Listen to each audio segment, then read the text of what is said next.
BJP ने अपना पहला लिस्ट जारी कर दिया है। 66 उम्मीदवारों के नामों की घोषणा जो है पहले लिस्ट में कर दी गई है। कौन कौन है, कहां से कौन चुनाव लड़ रहा है, आइए आपको बताते हैं। राजधनवार से बाबूलाल मरांडी, राजधनवार जहां से वो अभी सिटिंग एमएलए हैं। राजमहल से अनंत ओझा, बोरियो से श्री लोबिन हेम्ब्रम, लिट्टीपाड़ा से श्री बाबूधन मुर्मू, महेशपुर से श्री नवनीत हेम्ब्रम। श्री नवनीत हेम्ब्रम अभी जो हैं वो प्रशासनिक अधिकारी थे, बीजेपी में शामिल हुए हैं, उन्हीं को एक बार फिर से उनको टिकट दिया है वहाँ से बीजेपी ने।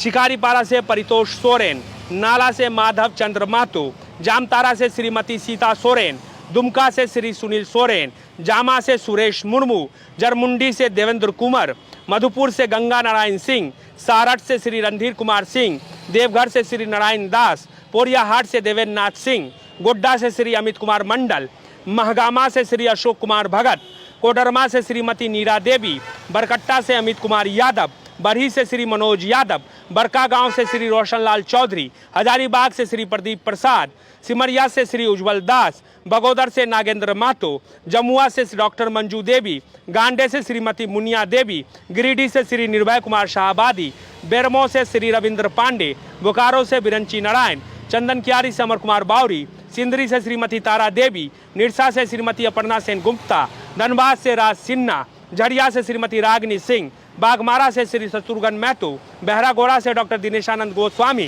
घाटशिला से बाबूलाल सोरेन, घाटशिला बाबूलाल सोरेन चंपई सोरेन के बेटे हैं। पोटका से श्रीमती मीरा मुंडा, पोटका श्रीमती मीरा मुंडा अर्जुन मुंडा की पत्नी हैं। जमशेदपुर पूर्व श्रीमती पूर्णिमा दास साहू, जमशेदपुर पूर्वी से श्रीमती पूर्णिमा दास साहू पूर्व मुख्यमंत्री रघुवर दास की पुत्र वधू हैं।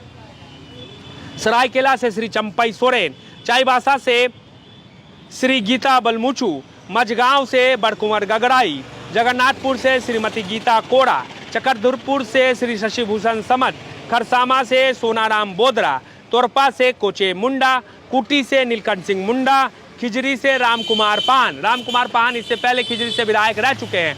2019 के चुनाव में वो हार गए थे, 2014 में वो जीते थे। अब खिजरी के बाद आते हैं रांची पे। रांची से श्री सीपी सिंह, रांची सीट को लेकर बहुत चर्चा थी। रांची के बारे में ये कहा गया था कि हटिया के वर्तमान जो बीजेपी के विधायक हैं नवीन जायसवाल, उसको रांची शिफ्ट किया जा सकता है उनको, और हटिया से अजय नाथ सहदेव को लेकर चर्चा हो रही थी जो कांग्रेस के नेता हैं कि उनको वहां से बीजेपी उम्मीदवार बना सकती है, लेकिन ये बात जो है हवा में निकल गई। अब जो है रांची से सीपी सिंह को उम्मीदवार बीजेपी ने आधिकारिक तौर पर घोषित कर दिया है। अब आगे बढ़ते हैं। हटिया से नवीन जायसवाल सीटिंग जो है एमएलए हैं, उनको एक बार फिर से वहां से टिकट दिया है। कांके से जीतू चरण राम, कांके से समरीलाल जो हैं वो उम्मीदवार जीते थे पिछली बार। जीतू चरण राम 2014 में जीते थे। जीतू चरण राम को एक बार फिर से कांके से मौका मिला है। अब आगे बढ़ते हैं। मांदर से सनी टोप्पो, सिसाई से डॉक्टर अरुण उरांव, गुमला से सुदर्शन भगत, विष्णुपुर से समीर उरांव जो अभी वर्तमान में राज्यसभा सांसद हैं, उनको विष्णुपुर से समीर उरांव जो वर्तमान में राज्यसभा सांसद हैं, अभी जो है हाल के चुनाव में लोकसभा चुनाव भी वो लड़े थे। सिमडेगा से सदानंद बेसरा को टिकट दिया है।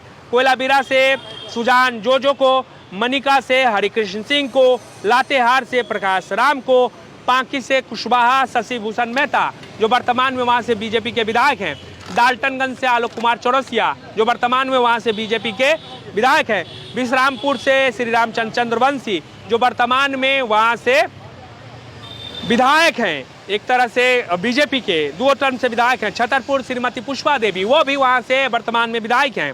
हुसैनाबाद से कमलेश कुमार सिंह एनसीपी में थे, अभी कुछ दिन पहले ही बीजेपी में शामिल हुए हैं। एक बार फिर बीजेपी ने उनको अपना उम्मीदवार बनाया है। वर्तमान में वो एनसीपी के टिकट से वहां से चुनाव जीते थे, लेकिन इस बार बीजेपी में शामिल हुए हैं। बीजेपी ने उन्हें वहां से उम्मीदवार बनाया है। गढ़वा में सत्येंद्रनाथ तिवारी इससे पहले विधायक रह चुके हैं, लेकिन 2019 के चुनाव में मिथिलेश ठाकुर ने उन्हें हराया था, और इस बार फिर से जो है सत्येंद्रनाथ तिवारी को बीजेपी ने अपना उम्मीदवार बनाया है। और भवनाथपुर से श्री भानु प्रताप शाही जो कि वर्तमान में भवनाथपुर से बीजेपी के विधायक हैं। तो ये कुल जो है 66 जो है आपको उम्मीदवारों का जो लिस्ट है वो पहली सूची जारी हुई है, जिसमें बीजेपी के जो ज़्यादातर सीटिंग एमएलए हैं उनके टिकट कटे नहीं हैं। इसमें कई चौंकाने वाले नाम हो ऐसा दिख नहीं रहा है, लेकिन पहला लिस्ट बीजेपी ने जारी करके एक तरह से बढ़त तो ले ली है। अब ये देखना होगा कि इंडिया अलायंस की तरफ से सीट शेयरिंग को लेकर जो फार्मूला तय होना है उसकी आधिकारिक घोषणा हालांकि हो चुकी है सिर्फ कांग्रेस और जेएमएम को लेकर, लेकिन आरजेडी वाम ये चारों मिलकर कब करते हैं और नामों की घोषणा कब होती है। वीडियो पसंद आए शेयर जरूर कीजिएगा। आप देख रहे थे समाचार वाला, मैं युवराज सिंह, नमस्कार।